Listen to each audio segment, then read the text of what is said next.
What's up, guys? Welcome back to another video. I am the Twisted Jedi, and today we have something that we haven't done in a little while. We are doing a podcast, and I am joined by my good friend Lethal Lightning. What's up, man? Oh, it's good to be back doing these. We struggled for a while, but we found an easier way to get them done. Yes, that's right. Hopefully this works pretty well and is a lot easier than the way we were doing, because that was pretty difficult. Nightmare. Need an editing team. Yes, but we don't have the funds, that's for sure. I'm not even monetized. All right, so Clone Wars Saved is going to be the topic for today's podcast. Yes, oof. And what Oof, the Clone Wars is saved. We're very, very, very excited. Can't wait. It did, and it wasn't very expected. For those of you that don't know, it was announced at San Diego Comic-Con this week, and a lot of hype around it so far. A lot. Our Lord and Savior Dave Filoni has once again come out. He is a god. Worked his mojo. Yeah, he is a god. He's keeping hopes alive, isn't he? Very much so. Especially, at the moment, like the fan base is pretty divided. Simple as that. And this seems to be like some stitches back into the wounds, bringing everyone back together, which is probably what I'm most excited about from the whole thing, to be honest. Right. It's definitely something that's been announced since Disney's taken over that's brought everyone together. Like you said, the whole fandom, the whole fan base is kind of on the same page about this, which is something we haven't had in a long time. No, it has not been like this. This whole year has been pretty divided, to be honest. And I don't like that. I've definitely chosen a side on this whole thing because there's certain ways I feel about it. And yes, we know you're not a sequel trilogy person. I'm not a sequel trilogy fan. I'm not a fan of Lucasfilm, but this is just really good news. Yeah, definitely. So that's a little bit on the community reaction. Aside from that, what are your initial thoughts? Like when you saw the trailer, what was going through your head when you were kind of watching it for the first time? I was like half expecting to be like clickbaited, to be honest. Right. Yeah, so was I when I first watched it. I think a lot of people were. And who was it? Someone else watching. They said like the first 5 seconds, you'd be like, you think this is just a video game or something? And then, or like a fan trailer or something weird like that. And then it comes up with, a war forgotten until now. So I was like, yep, this is definitely real. That was like when it said until now, I flipped. That's when you're like, this. Yeah, I lost my shit when that happened. Yeah, the bomb. But I think another aspect to it from Lucasfilm's point of view is it's a really good decision from a business point of view. Because, absolutely. Like we were saying before, fan base is divided. So that means not everybody is like Star Wars is very merchandise heavy. Not everyone is going out there and buying, Kylo Ren stuff because a lot of people like myself don't like Kylo Ren. Mm-hmm. No one's buying Rose Tico stuff. I knew that was coming. Solo was a failure. But, Clone Wars, everyone likes Clone Wars, so this is going to pull in money. The only catch is... Absolutely, yeah. I'm waiting for... Yeah, go on. I'm waiting for a T-shirt with Clone Wars Saved on it. Hashtag Clone Wars Saved. Me too. I would buy that. That'd be sick. And, I would buy that. Buy the DVD. But the only catch is it's coming to the Disney streaming service. Streaming service, that's right, at the end of the year. Most people are going to watch it. That's when it starts. But they're not going to watch it there. Yeah, so the release is set for next year. Yep. They're looking at doing 12 episodes from memory. Which I think, I wonder how long they've been working on this for, because a lot of it has been, like we've all seen bits and pieces where it's like kind of coherent, but it's nowhere near done. So correct, I don't think it would have taken that long just to pull up what they already had and just finish it off. Right. See, from my point of view, I think they've subtly hinted at it, but without us, like we just didn't have enough to really put it together. Because if you think about it, a few weeks ago they announced the new Pop Vinyl collection, I've got that. Yeah, which is all Clone Wars based. The Funko Pops. Right. That was so the first big should have known then. Big point there. Like that's a big hint, and we didn't think anything of it. We just thought, okay, it's the anniversary. Yep. They're going to do a line of Funko Pops. Yeah. Right, and then so the Clone Wars set was Anakin, Obi-Wan, 2 different Ahsokas, and Yoda. And then for Comic-Con, they announced the exclusive Cad Bane. So, obviously, that's showing that if this is for the reboot of the show, Cad Bane is definitely going to be in it. Well, do you reckon they'll come into the whole Boba Fett thing? That little thing that was shown with how he has that Mexican duel with Boba Fett. The little standoff with Boba Fett, yeah. I think that would be an epic scene if they could bring that in and use that. Like Cad Bane versus Boba Fett, that would be awesome, wouldn't it? Because Cad Bane, because the way like the Clone Wars ended with it being cancelled, there was a few things where you're like, oh, well, what happened to this bloke and that bloke? So right, it was unfinished, yeah, like they said in the trailer. Yeah. So there's no mention of him anywhere. So it's like now we know, like, if they show this fight, you know, like we know what's going to happen, which I kind of guess in a way is sort of a bad thing because you'll be watching it and you'll be like, oh, I know how this ends. But it's still going to be really cool to see. Yeah. In that regard, yeah, I get that a little bit. But I mean, the prequels, you're watching it going, you're going to die, you're going to die, you're going to die, you're going to die. Yeah, you kind of know, don't you? You're not going to die. You're going to get burnt alive. It's like having the Han Solo movie and then having Chewie on the side of the train dangling off, and you're like, well, we know he's not going to die. So yeah, it's just one of those things. Like you can't go back and have teasers like that when you know it's not going to happen. So that's kind of how I feel with that stuff like that. We go like, we already kind of know that part, but it's still going to be really cool to see with, like, you know, the finished animations and exactly, and that's something we don't know what really finishes, how it finishes. The Clone Wars series just kind of stopped, didn't it? So it'll be good to see how they want to close it out.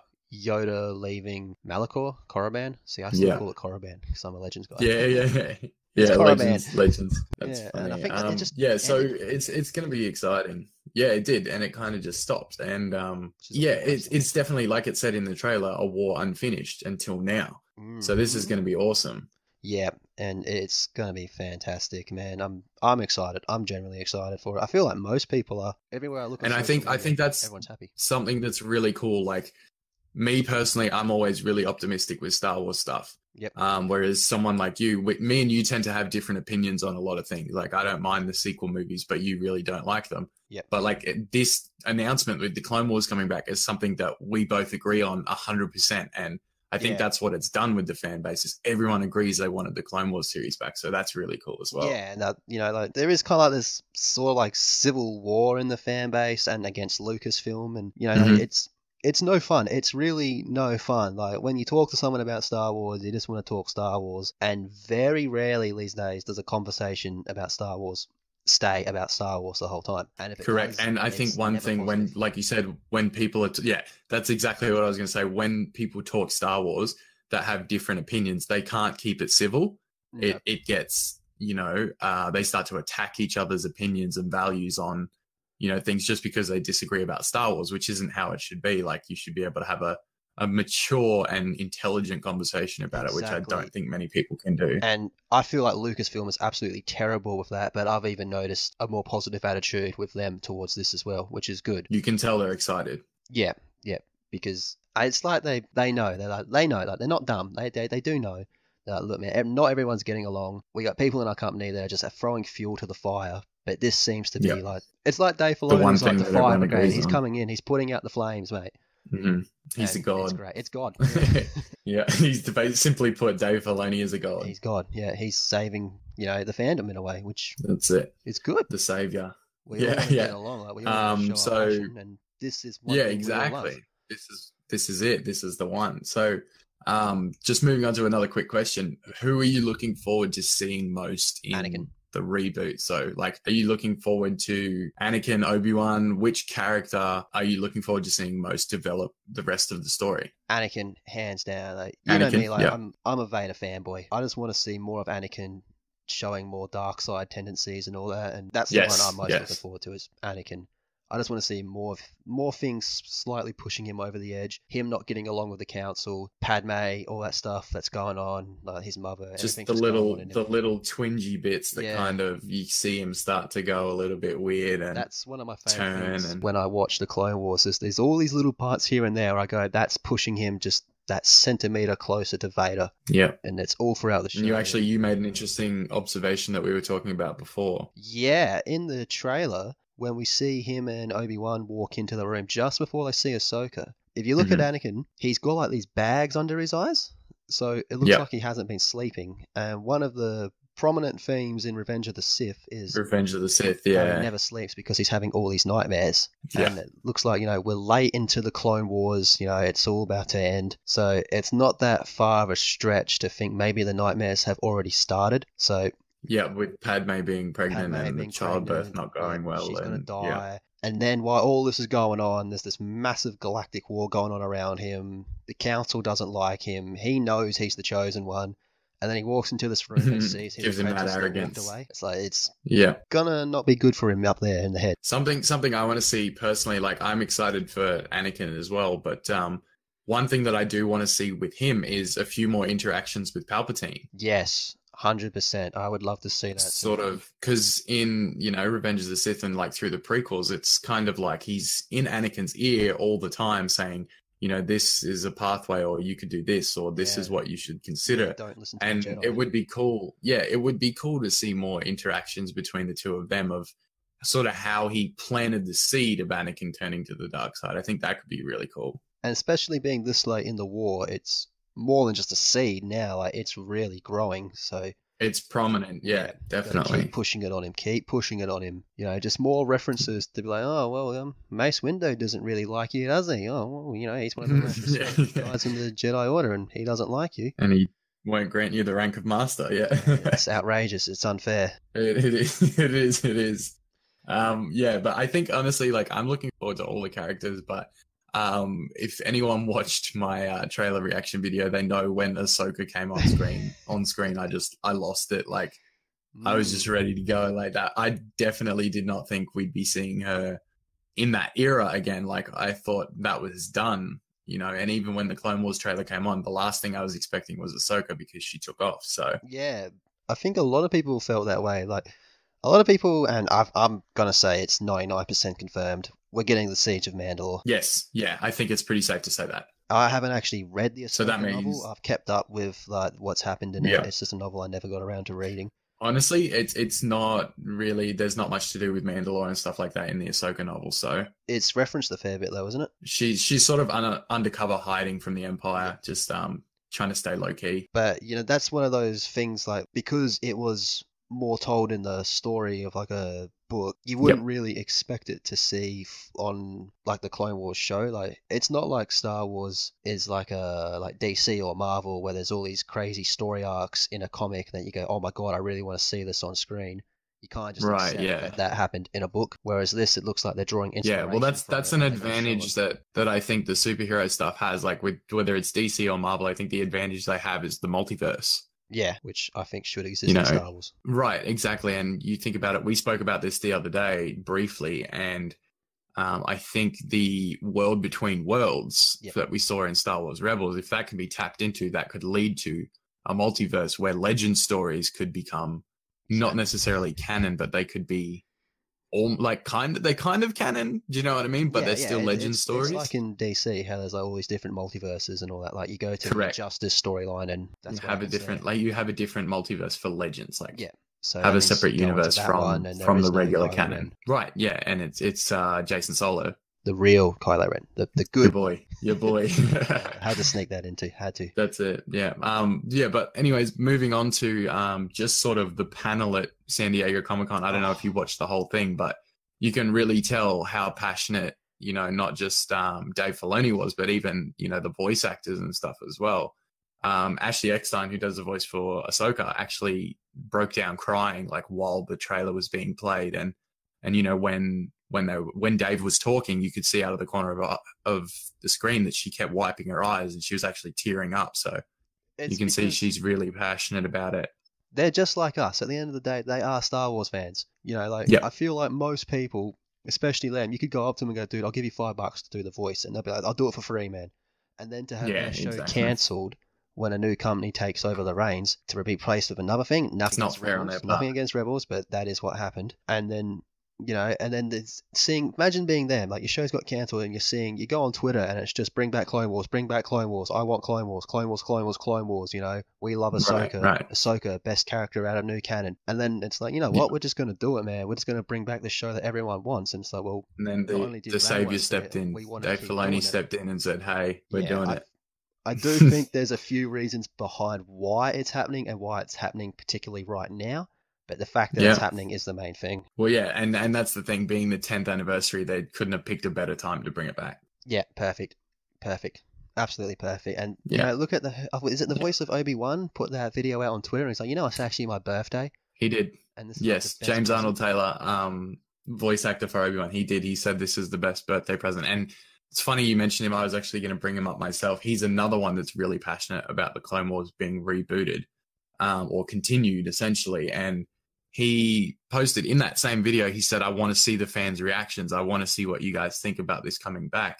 And he actually liked multiple tweets of mine that, you know, sort of gave out my reactions or my thoughts to this announcement. So you can see he's actually going through Twitter and taking the time to acknowledge what the fans are saying. So that's really cool as well. Well, there's been more like positive stuff to the Clone Wars coming back than there has been for any news to do with Episode 9. Star Wars Episode 9 started filming, half the people don't care, including myself. You know, it feels like Episode 9 is a little bit forgotten right now. Well, for me it is anyway, but yeah, I know exactly what you mean. Like, it is so much more positivity around Clone Wars. Yeah, like everyone's happy. Yeah, everyone is happy. Are you planning on going back and rewatching all of the Clone Wars beforehand? Not all of it. I'm going to pick out arcs I like and specific episodes I like, but I'm not going to go back and watch all of it. It's funny you actually say that, because there's this channel I watch, Odin's Movie Blog, and he's only just started watching Clone Wars. And on his stream today, he was like, no one told me Jar Jar was in this show, man. Like, I've just got up to the Jar Jar episode. So those are some of the episodes I will not be going back and watching. Darth Jar Jar with the Jedi hood. Yeah, confirmed. But yeah, no, to answer your question, I'm not going to watch all of them. Do you plan on watching all of them, or are you going to be more like me and just pick them? Yeah, I think I'll go back and rewatch all of it, just because I really want to dive deep into it and do a lot of, like, I'm an analytic guy. Like, I'll analyze things to every little detail. So I think for me, going back and watching it, I can write notes and I can put my thoughts on paper. Otherwise, I tend to forget certain things. I can respect. So just going back and rewatching it all is probably a pretty big analysis on the Sidious versus Maul Savage fight.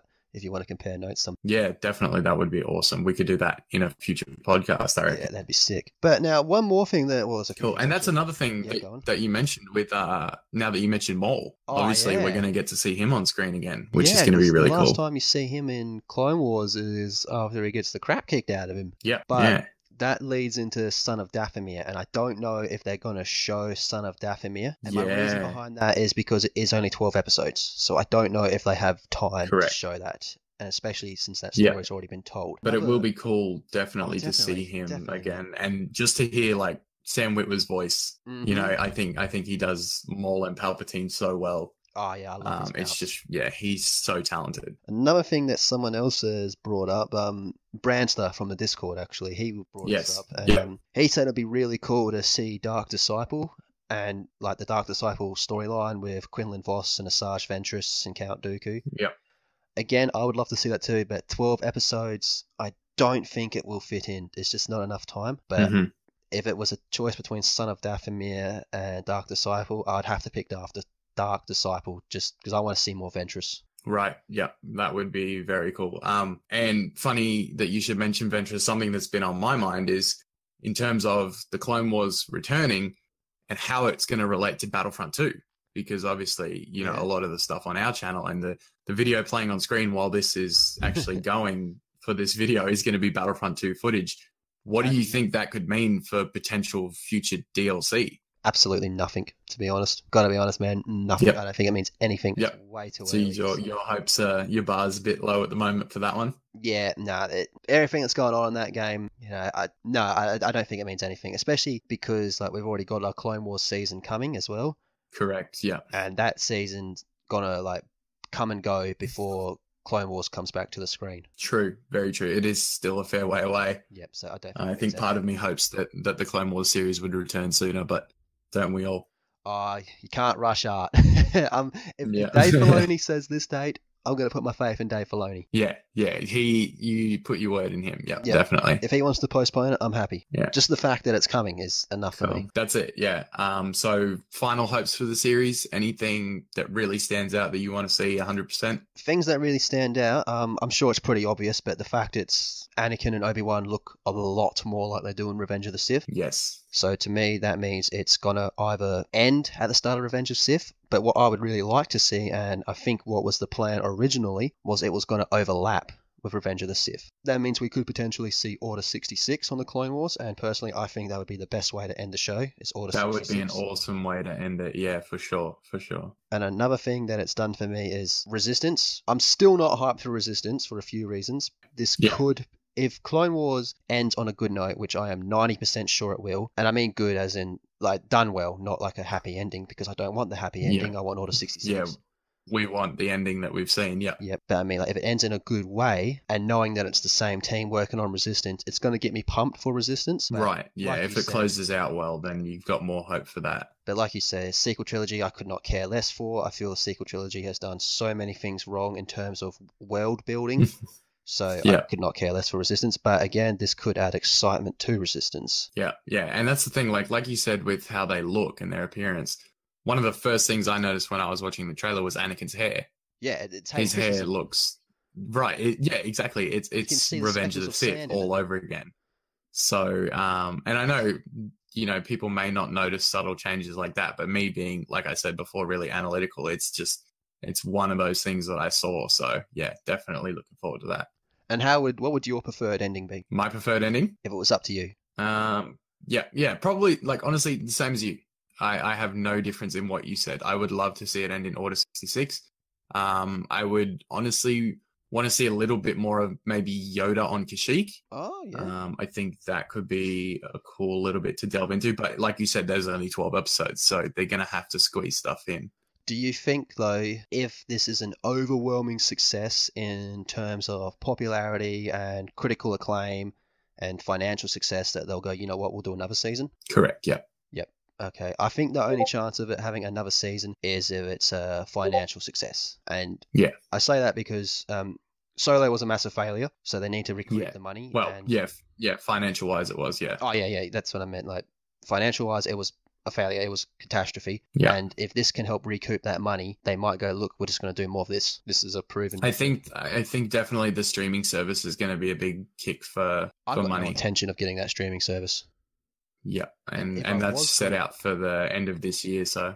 If I was going to get the streaming service, Clone Wars would have nothing to do with it. I would get it for old school Disney movies, Beauty and the Beast, that sort of stuff. This would just be a bonus. Yeah, the classics. Yeah, and Star Wars would be bonus, yeah. I think most people feel the same as well. Like, I don't think this has convinced anyone to get the streaming service. The people that were going to get the streaming service were already decided on that before this probably would have already got it. But yeah, that's kind of just how I feel on that, to be honest. Yeah, honestly, like you said, people are going to get, like, Disney fans in general will get the streaming service. Like, it's going to sell. For sure it's going to sell. But I think the Clone Wars, it could bring some more people in, like, for sure, people that want to watch it, but there are always people that are going to watch it elsewhere. Yeah.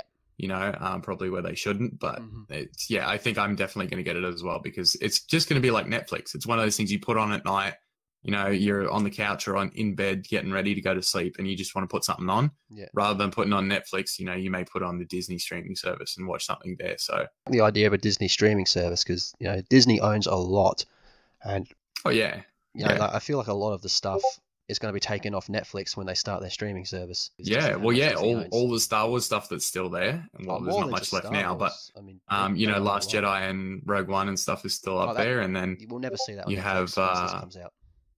Yeah, and then obviously Disney owns Marvel too, correct? Yep. So that's all going on there, as I'm guessing.